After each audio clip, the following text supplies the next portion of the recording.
survey work of management practices that many of you in the room very kindly completed. With that, I will turn it over to Hilal. In the section 4, I will be talking about how we interpret the results when we use those eco-management clusters in our genotype by environment analysis. Okay, let's start with the section 1, reminding you the survey design. In our survey, there was 60 questions, and the design of the survey was a team effort when we were trying to decide which questions we should include to our survey.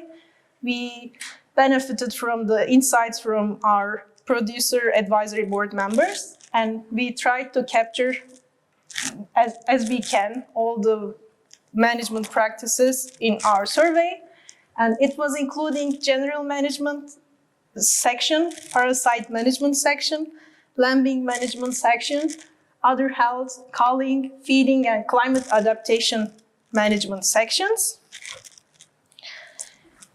And the target breed groups for our survey was Katahdin, Polypay, Rambouillet, Suffolk, and Targhee. Although Targhee is not one of our sheep gems breed, we included them due to the necessity of increasing the response rates for fine wool breeds. And we aimed the NSIP recorded flux. There was a reason for that. And because, like Dr. Lewis mentioned, we need phenotypic data at the end to be able to use the data and combine them to our eco-management clusters. In section 3, I will talk about the 3 key highlights from the survey results. But before doing that, I want to present the response rates for our survey for each breed. In the graph, you are seeing the invitations that we sent for each breed, and also you are seeing the completed numbers of surveys for each breed.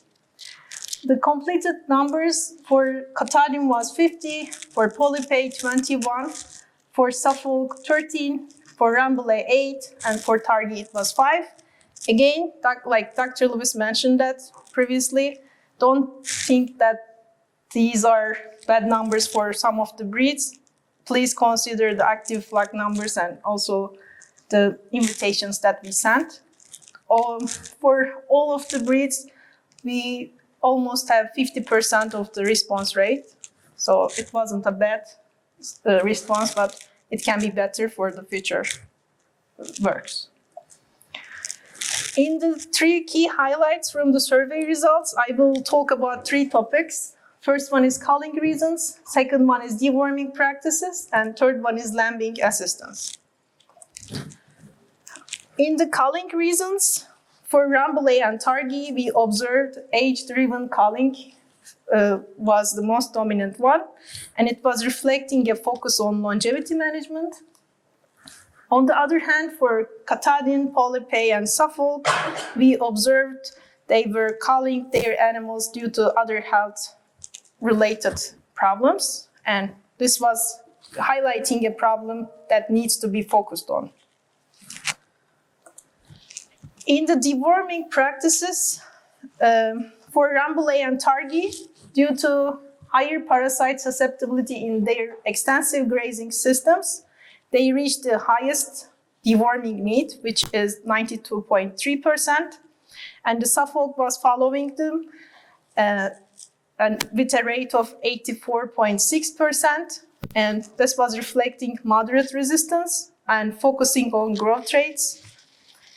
For Katahdin and Polypay, we saw the lowest deworming rates, and for Katahdin, the rate was 62.7, which is aligning with their natural resistance, with their well-known natural parasite resistance. For Polypay, the rate was 61.9, and this may result from the reduced exposure due to managed or rotational grazing, as they typically known as moderately susceptible to parasites. In the lambing assistance section, for Rambouillet and Targhee, we observed higher than expected ham feeding, 15.4%, And we think that this is likely due to the in-house lambing conditions to deal with harsher environments and the facilitating data recording needs for NSIP registration. For Suffolk, we observed high nursing and high feeding rates, and this was reflecting prolificacy and intervention needs. For Katahdin, we observed low intervention, and there was like about 70% nursing-only systems, which is consistent with their low maintenance management. So those are some key highlights. We can talk more on those during the breed-specific workshops. In section 3, I want to talk about how do we combine the results of survey and climatic factors to form eco-management clusters. First of all, I am telling you that we want to combine those two types of data. We distributed the survey, and as you know, we asked your addresses. And using those addresses, we gathered your longitude and latitude of your flock, and we are using NASA Power System to gather your climatic data specific to your flock. And we used the last 5 years climate data, and we combined the climate data with the management data, which is coming from your survey responses. It wasn't an easy task, actually, because those are different types of data. But we used some cool techniques, and we were able to define the production environments, and I'm also calling them eco-management clusters. Actually, but this is like a second study.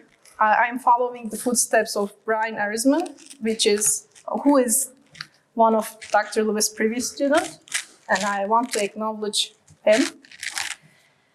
Using the eco-management clusters, our final aim is using them in our genotype by environment analysis.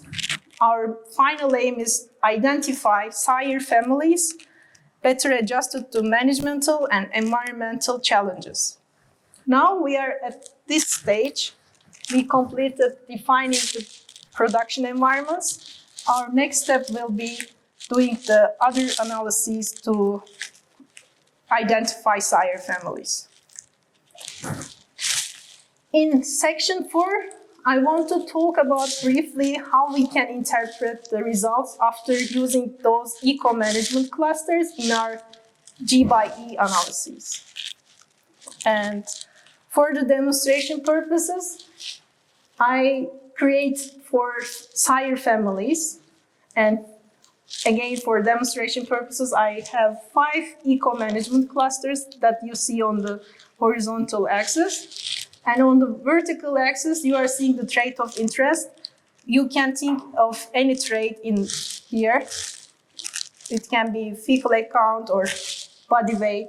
Any trait can be used in those type of analyses. And here, you are seeing 4 different sire families. If we start with the first one, which is the red one, you are seeing that this sire family is very stable.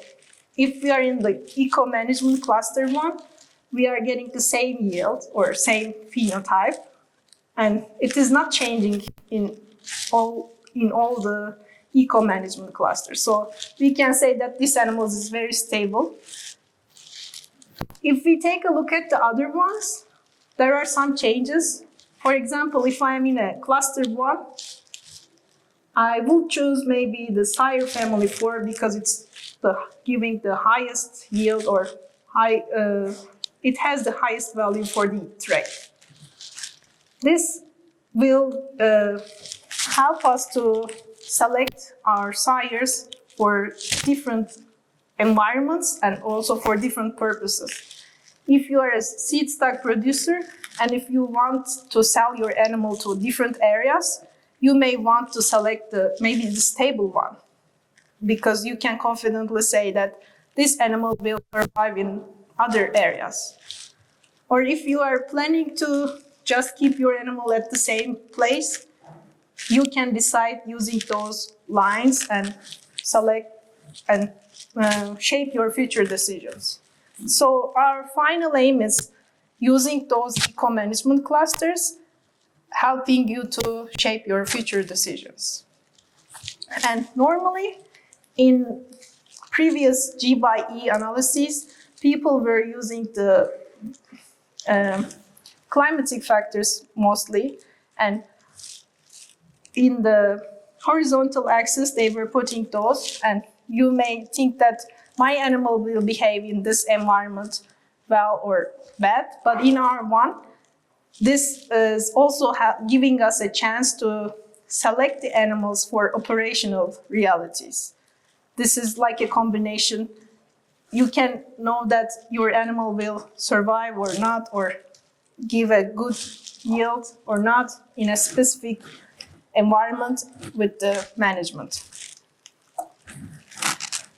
So lastly, the survey was important, and it provided a snapshot of how the common US sheep breeds are currently managed, and it's helped us to separate management from the phenotype to better select for genetically robust and climatically resilient animals. And probably you already know that, but phenotype equals genotype plus environment. And by definition, we call anything that is not genetic as an environmental effect. So climate and management actually becomes our environment. So management is also important, not just the climate. And lastly, I want to thank you for joining Sheep Jams, and I look forward to exploring breed-specific results with you during the workshops. Please bring any questions, ideas, or experiences you would like to share. And lastly, those are some questions that you might ask me during the workshops.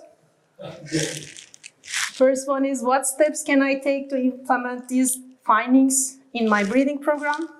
How does this research address climatic changes we might face in the future? And can these findings help us select sires that are more resilient to extreme weather conditions? Thank you.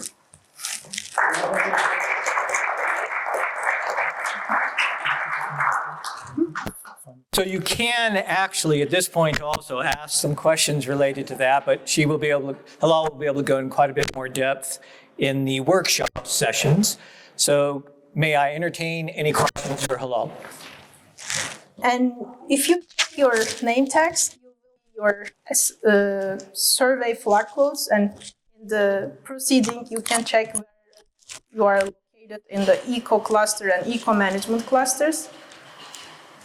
I hope I... Is everybody clear on that? So if you look at your eco management clustering and climatic clustering, that number will coincide with the code on those results. So you can find where your flocks are. Yeah, I just had a quick question about one of the slides, and it was one of your survey slides on the, let's see, it was the one about number of lambs, right there, yeah.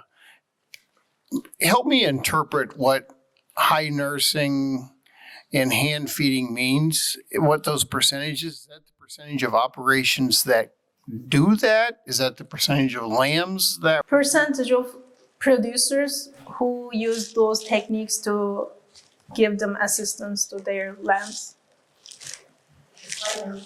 High nursing is just, they are using, there was 3 separate answers for this question. Nursing only, hand feeding only, and both of them together. For Suffolk, this was the percentage that people chose as nursing only. And also hand feeding. So nursing means the U-rates? Yes. And hand feeding means bottle feeding. Yes. Some activity around bottle feeding, whether it was 1 lamb or 10 lambs or 100 lambs, not percentage of lambs hand fed. Yes. Thank you. I just wanted to make sure it was clear, because I saw the 15% up there on the top and thought, is that also then percentage of flocks? So again, to keep everyone on the same page, these were the percentages of respondents The respondent. who claim that as a way they behave. Nothing to do with counts of individual animals. Yes. Okay. I think the question is not so much with the percentages reporting, but your definition of high nursing versus hand feeding. Is hand feeding, are you talking about the ewes or are you talking about the lambs? If it's the lambs, are you talking about creep feeding? Here we are talking about the lambs and how the producer feed them. Like if you manage to feed the lambs, we call it just nursing. We don't interact with the lambs at all. But if it is just hand feeding, they just use the bottles to feed the lambs, not the. So those are coming from the survey results. So the producer, there was 3 sections, like if you use just nursing, if you use just hand feeding, or both of them together. So those results are coming from the responses. So Brenda, one of the possible answers are the ewes nursing lambs on their own? Are you effectively pulling lambs across and basically focusing on hand feeding? Or are you doing both? That was what the questionnaire asked. And so these are high nursing or primarily doing hand feeding. Flocks. Percent of flocks. Percentage of flocks, not percentages of lambs that are responding in that way. And so the reason you can have higher than, it doesn't add up to 1 because a flock may be answering both, right? So in a way, if you put those together, it's giving you a sense of folks who are doing both. You partly nurses, but they also hand feed. So it's a combination, which I think is referring to what Brenda's question is, right? So a lot of people in the Suffolk are actually doing some physical supplementation in a newborn lamb. And I think that represents what's happening in practice. I think there's one. So I'm just making sure I understand this right. So roughly 25, what would be the 25% of Suffolk breeders that are not high nursing? Would those be, how would that be interpreted?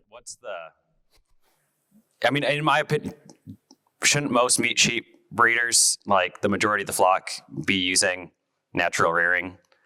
I mean, and then some smaller I would assume that most flocks, the ewes raise the majority of them and you bottle feed a few. Dave Notter, when he did the study out of U.S. Sheep Experiment Station where he did the 4 lines of sires to develop terminal sire, he found that the Suffolk sired lambs on the Rambouillet flock were born 2 days earlier than all the rest on average, which would indicate that they're more immature at birth. And so that, I think that, I've always thought that that would lead to decreased ability to nurse, et cetera, and need more. So that's a byproduct of having faster growth, probably faster growth in the uterus. I also thought it'd be interesting to know the frequency, Brenda said it, interesting to know the frequency of tube feeding at birth. That if you're looking for a no-touch flock, I've always said cowboys aren't going to get off their horse to touch a sheep. If we want more operations to have both cattle and sheep, we need no touch, which goes along with this. So tube feeding, if in a future survey. So if we compare the Rambouillet targeting number to the Katahdin number, the Rambouillet targeting number would be 85% are nursing only systems, correct? All right, the graphic gets a little confusing because we're not comparing apples to apples. So that would be 85% with Katahdins. Okay. Ron, back to the tube feeding. So that is an intervention that you would be capturing. Yeah, we're not, we're trying to get as much information on intervention as we can. We have not asked you for every individual lamb to say whether you tube feed it or not. Maybe we should, but there's only so much data that we can collect. So what Halal has done a wonderful job doing is gathering general survey data to get tendencies in your management. That's the best we can do in thinking about how we cluster together management practices and climate. It won't help me to know that, you tubed 60% of your lambs or 20% of the lambs, or someone else did 80 and 20. We can't fine tune it to that extent. What we can do is say, as part of management practices, is there a tendency to do this or do that, which means you behave in a similar way to somebody else? That's what we're trying to capture. I included that. If we tubed, I have noted that as an intervention. And that should be great for our individual lambing data. Those aren't the data Halal is using. This comes out of the survey where we've got general management practices to be able to say, you may be in an extremely harsh environment. But if you lamb indoors and you give a lot of care, that's very different than somebody who may lamb in a very harsh environment and just leaves them outside to do what they do. So you may compensate for your climate based on your management. That's what we're trying to capture.